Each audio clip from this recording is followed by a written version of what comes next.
We're here, everybody. Round of applause for the one and only Masta Ace, everyone. Hey, Masta Ace. What's up? So nice of you to be with us. Thanks for having me here, man. Thanks for asking me to be here and for doing this. Well, happy Halloween.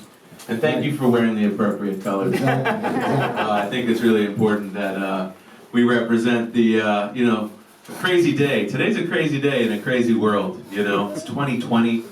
Today's Halloween. Yeah. And we're in the midst of the worst global pandemic of our lives. And yet, we chose to press forward. How about that? How about that, guys? All right, round of applause for continuing life, right? It's really a testament to the power of hip-hop, and you're right.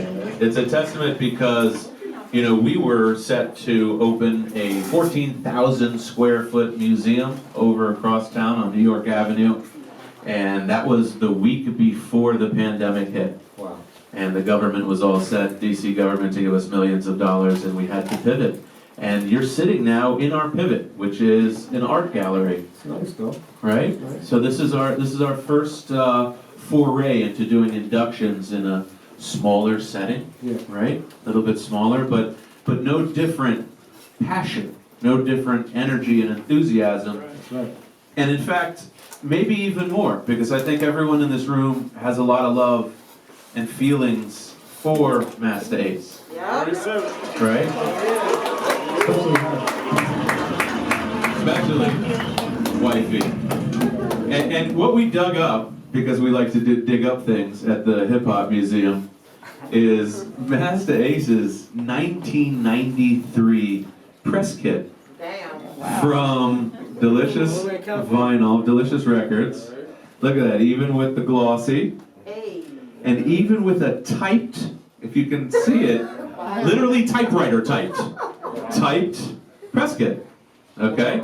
And I want to start this whole, little interview by reading just your first paragraph of your press kit. I'm curious. In 1993. Well, first of all, it opens with lyrics, okay, which I will spare you from reading. But I'm going to go into the first paragraph, which says, hailing from Brownsville, New York, Masta Ace is a powerhouse rapper known for dropping crazy rhymes and knowledge to the fattest beats. Ever since he first grabbed the public's attention with his throwdown on 1988's The Symphony Part 1, Ace's innovative stylings have spread his name throughout the hip-hop nation. And then it goes on to say, recently signed by Delicious Vinyl, Ace and his posse, collectively known as Masta Ace Incorporated, are primed and ready to grab their props with Slaughterhouse. Their slamming first album for the label. Slamming. You can tell somebody from the hood did not write that.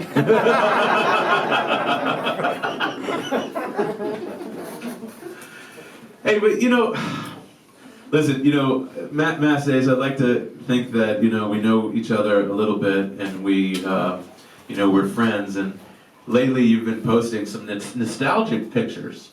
Yeah, I do a couple here and there. You do some nostalgic stuff. And I'm going to start with a weird place in this interview.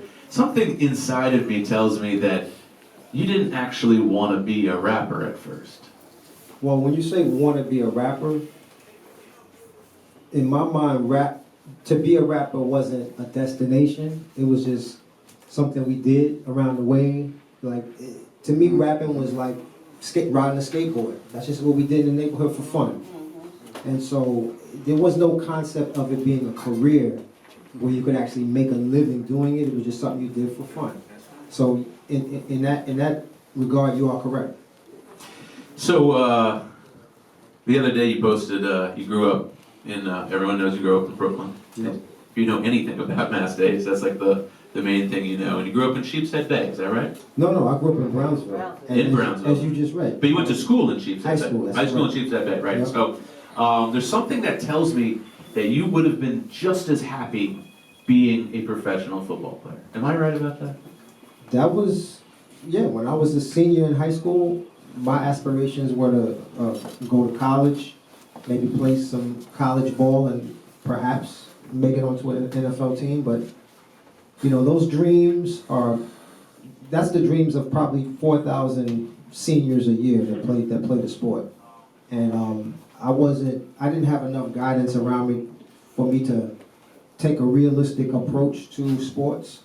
I felt like in my mind that I could play Division One. That's maybe not the big schools, but I could play like the next level down. That's what I thought in my mind. But in reality, when I was in high school, I hated lifting weights. And if you hate lifting weights, you're not playing college football. And so I wasn't very, very big. I wasn't very strong. Wasn't very fast. But I was a good player for my team. And so once I got to college that first year, my mom told me to, I was going to walk on to the team at the University of Rhode Island. And that first year, she said, well, get acclimated to college life first. Don't walk onto the team your first year. Wait till your second year. And so I did that. I took that first year off, which at the time, I couldn't imagine not playing football for a whole year because I played 4 straight years. But I took that year off, and that year gave me a lot of clarity. And at the beginning of my sophomore year, my plan was to go out for the team, but I really didn't feel it in my heart. I remember going down to the first day of tryouts and to pick up the equipment, and I was standing on the line with a bunch of other kids that were going to walk on, and something just said, I'm not feeling this. And I got out of line, and I never put on a football helmet again. Wait, you went as far as to even being in line? Yeah, I was in line to get equipment, yeah. Oh man, that's... But I just wasn't feeling it. It wasn't the same. It wasn't, the culture in college football is not the same as high school. Did you ever partake in anything musical during college? So my sophomore year, I entered a rap contest, but this was not in college, this was back at home. And while we were at the school, I actually won the contest and got to meet Marley Marl and get studio time with Marley Marl. That was the result. Oh, that was during college? That was during college. Okay. But throughout those next 2 years, I was going back and forth to Marley's crib, recording the demos. And so I brought some of those demos back to school and was playing them for kids that I hung out with at the school. And they had a talent contest one day, and I got on stage and performed like a rap for my school. But that wasn't the contest where you won the deal with Marley? No, that was during the Christmas break of my sophomore year. So you competed in your entire life. You've competed in 2 rap contests your entire life. Well, the one in college wasn't a contest, but in high school I was in a rap contest. Okay, that one was in high school. Yeah. So, but you won that one? Yeah, I was with a group though. It wasn't just me. It was 5 of us. Okay. We call ourselves the Come Alive 5. Yeah, it's dope, man. Who else was in that group?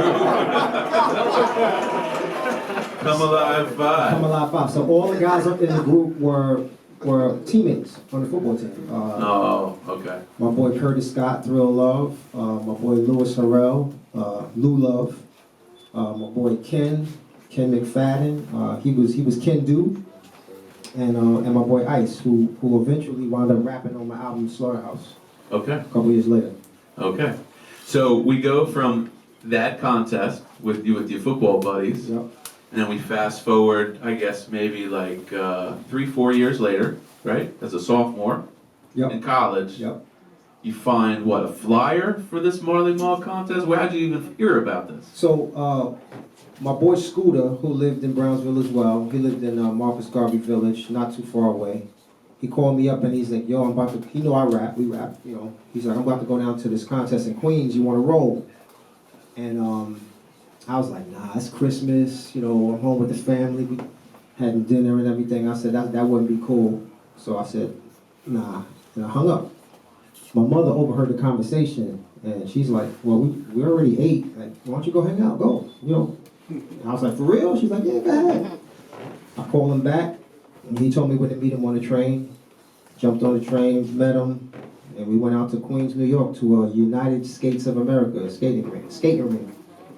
And I entered the contest with about 35 other people, and wound up winning. Were any of your friends there?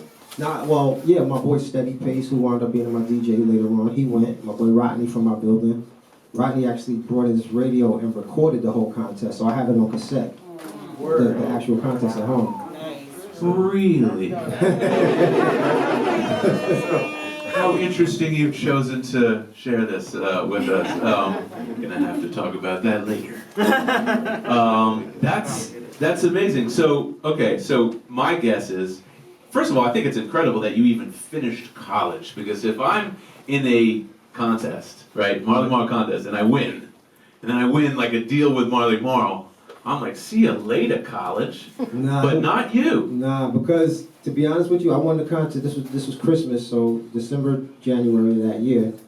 I didn't even get Marley on the phone until that summer, because they gave me some bogus phone number. It was like his mom's crib. His sister lived there, but he didn't actually live there. And wait, so you had to chase him for like months? 6 months. Just to get the prize that you were promised. Yes, that's what happened. And the prize was only just 6 hours. 6 hours. So I'm like totally inflating it. It's not even a deal. It's just 6 hours with Marley. 6 hours of studio time. The guy gave you the wrong number. And run around. And this guy, you turned into, a stalker to find him. I was calling him at least 2-3 times a week, and his sister would answer the phone, and she would say, after a while, she knew my voice, she knew my name. Hi, Ace, my brother's not here, bye. And then after a while, I guess I built a little rapport with her, and she started to feel sorry for me. And oh, wow. She was like, you know what? Here's my brother's real number. He probably pissed her off that day or something. She was like, here's my brother's real number. And she gave me the real number. I called, and this Marley Marl? Yeah, who's this? Yo, I won this contest, and you owe me 6 hours of studio time. For real. Are you being serious? Did you really talk like that? I don't know what I said, but I definitely was a little bit. I had some energy with me, like yo, you owe me. Right. That was my energy. Yo, talk about going and getting it. You know, I mean, listen, it's not like this was handed to this guy. This guy had football skills. He went to college thinking he was going to be playing football, if not for the college, maybe professionally, right? And he got out of line. He somehow, God or the universe directed him to a contest. Yeah. He won the contest, and he even then still got nowhere with it. He had to chase the guy down. Yep. I mean, this is whether you realize it or not. You talk about, oh, it was just a hobby, and that's just what we did at the time. But when you tell the story, it actually sounds like you were a man on a mission. That or just it was fate. You know, it feels like fate because a lot of things had to happen for that. For all of those things to fall into line the way they did, a lot of things had to happen. The first thing that had to happen was my boy Scooter, who called me about the contest. His sister had to be the coolest sister in the world because when I called back, he had already left the house. He was already on his way to the train station, and I said, "Can you catch him, please?" And you know, usually a sister would be like, "He ain't here, bye, boom." Right. And she's like, hold on, and I hear the door open, I hear her yelling his name like down the street, and after a few minutes, he comes back to the phone. And if she doesn't do that one thing, you're not sitting here. I'm not sitting here. Wow. Yo, can we find her and thank her? I've been wanting to. No, like really, because that's a big deal. I'm in touch with Scooter, like we're in touch, through social media, and I've said to him in the past, like, yo, what's up with your sister? Like, I would like to thank her, and he doesn't get it. Like, he doesn't understand why. He thinks you're trying to holler at her or something. No offense.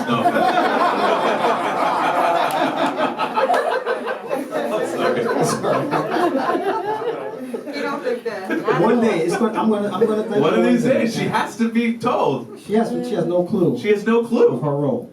I think that's amazing. Okay, well let me do something interesting because we like to give away stuff to our audience members here. Okay, so if anybody knows anything about hip hop, everybody knows that Masta Ace is like critically considered the influence, okay, of many of the greatest rappers of all time. Okay, the influence, okay, of these great rappers.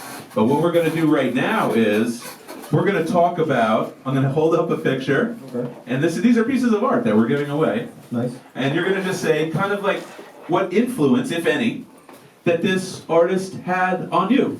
Okay. Sound cool? Yeah. And these are all original pieces of art by Alon Avisar, who donated these at our grand opening. Okay?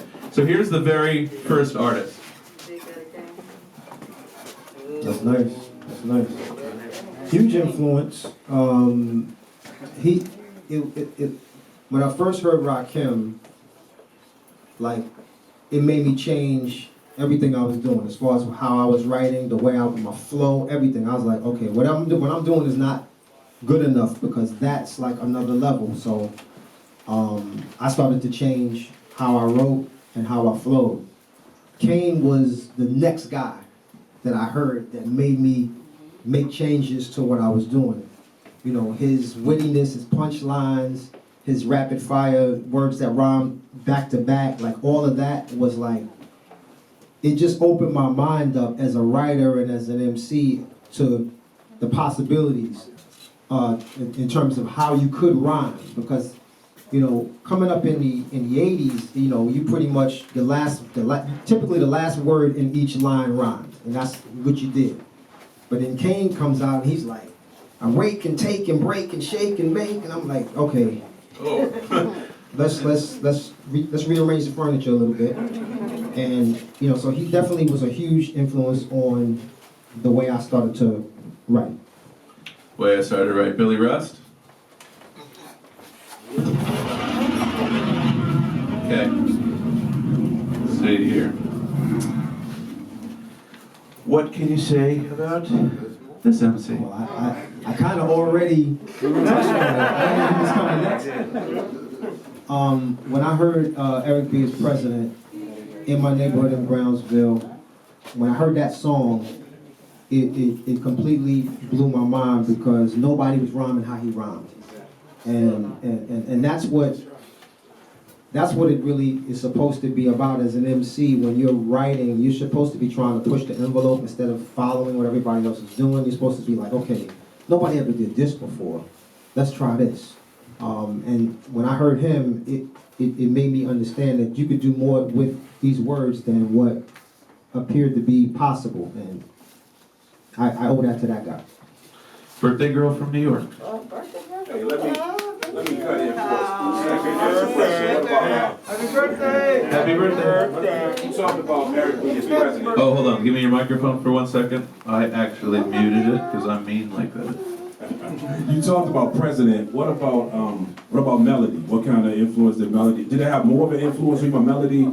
And what did you catch in that? Melody, the fact that it was so slow,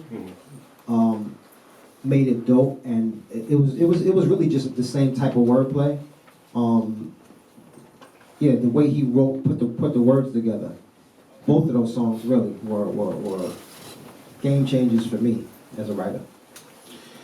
Now, these folks are a little bit more recent, but definitely influential in terms of lyrically, because we consider you to be a high-level lyricist. What do we think of...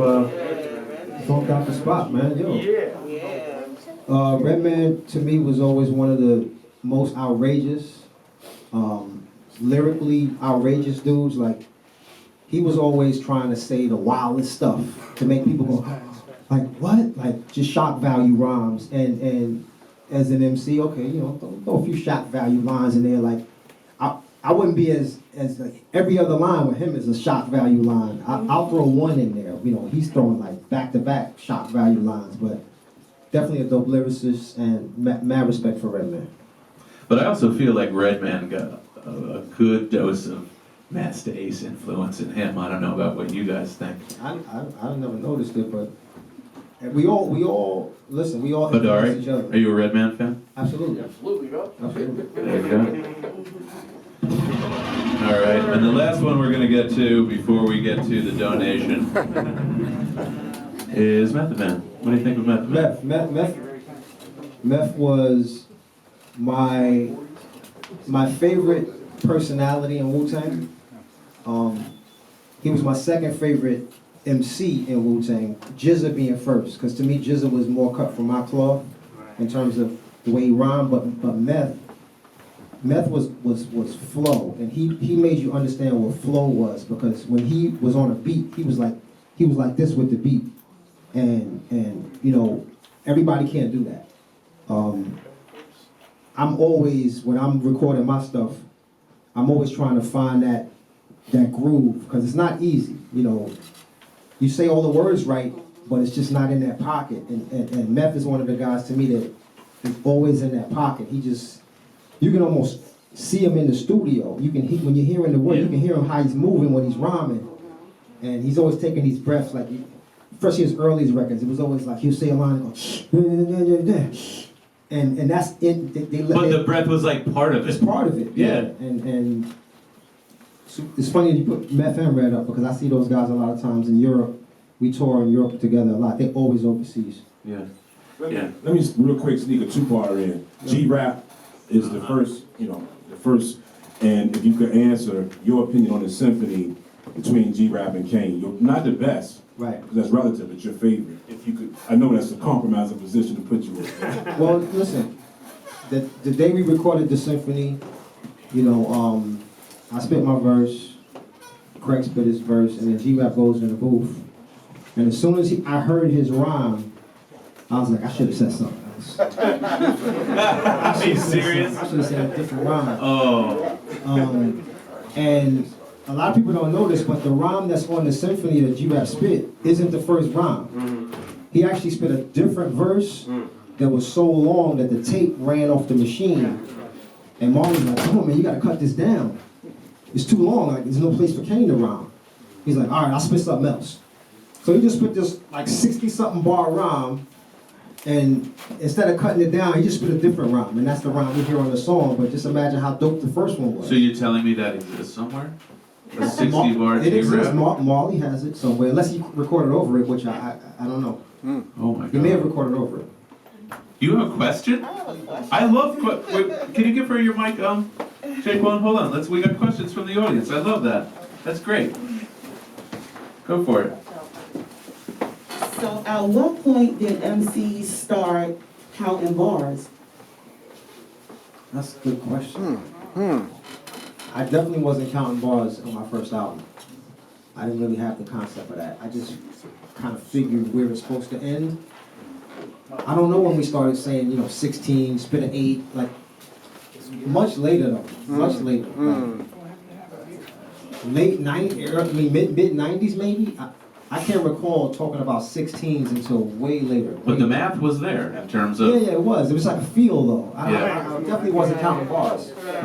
Because me and the Biz has like a 12 bar, and then like an 8, and then a 20 something. Like it's like all over the place. It's all over the place. Yeah. Well, that's interesting. You know what else is interesting? You guys ever seen Crooklyn? Yeah, I love that movie.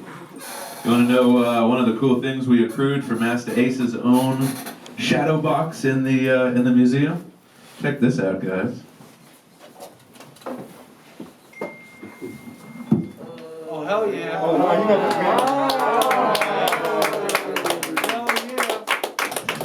Crooklyn Dodgers, baby. Look at that. That's the movie special. It's the movie special. So check this out.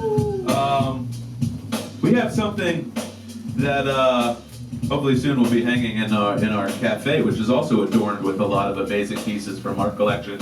Ivan Beslik and Medina Design and this amazing guy named Grandmaster Katz.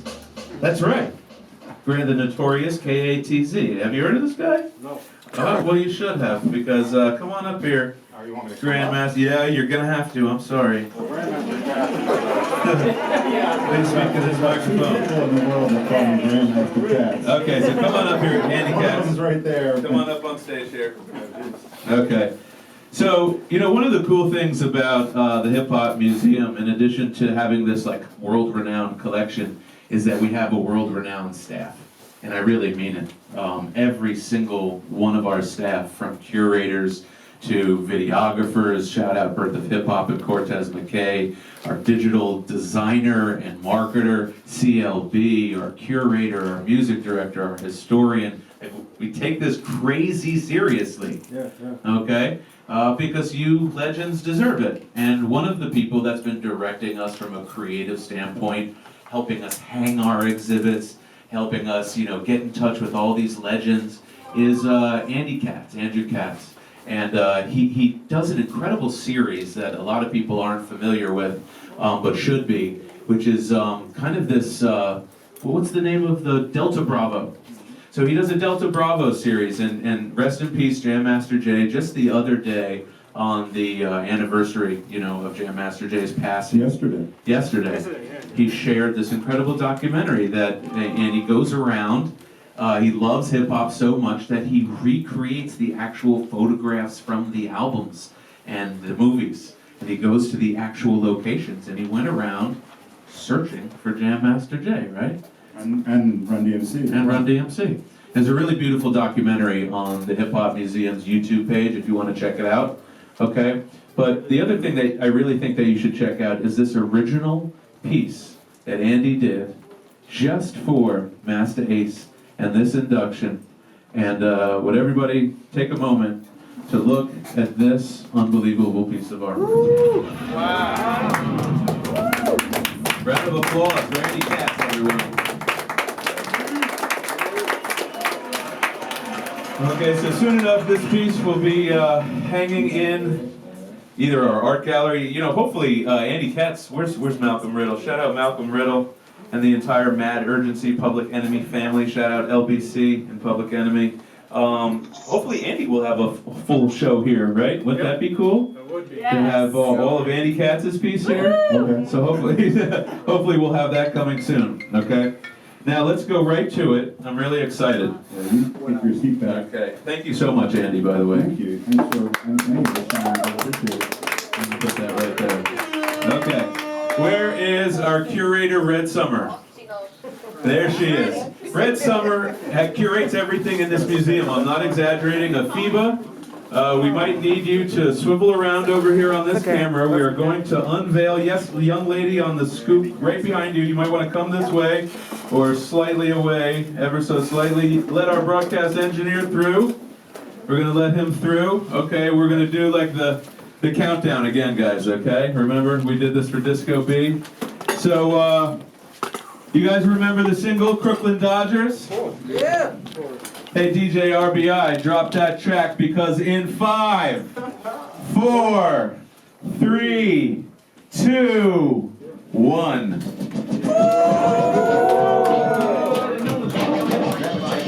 The actual jacket Masta Ace wore on the cover of Brooklyn Dodgers. And the video. And the video. He was GPSing in his car while driving, I believe in Amsterdam somewhere.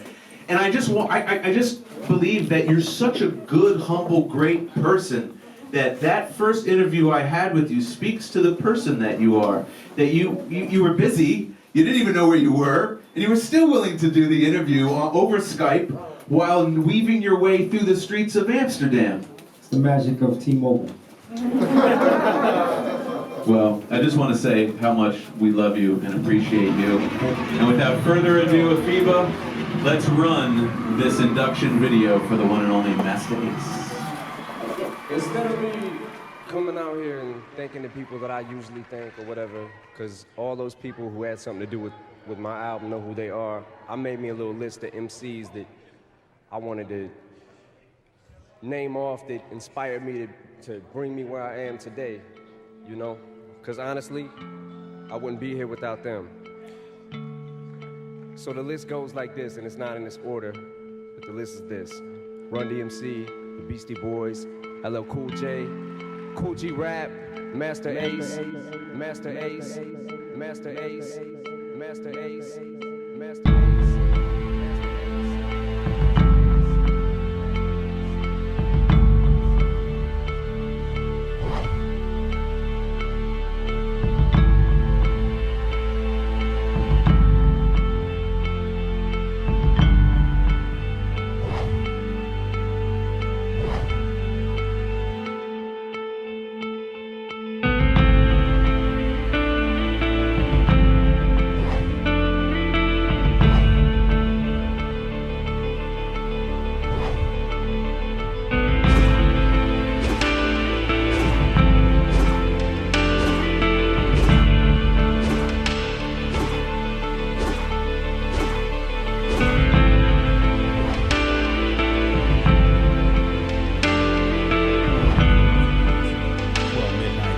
Master Ace was very instrumental in us helping us find our tone, and you know, he confirmed, you know, what kind of MCs we wanted to utilize to build a certain standard of MCs when it came to the Wake Up Show. Man, we have always, like, Ace is like a brother to us.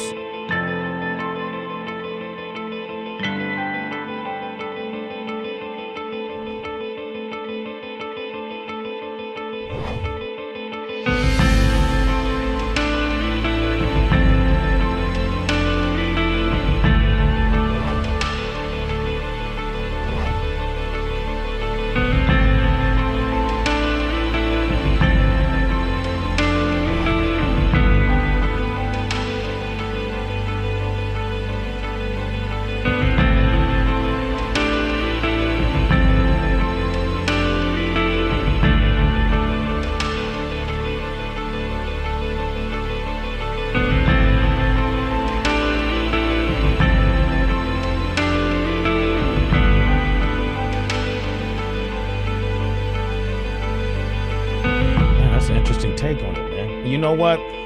It's interesting to hear who motivates Master Ace, because Master Ace motivated a lot of people, and a lot of people who are close to heart and close to this station.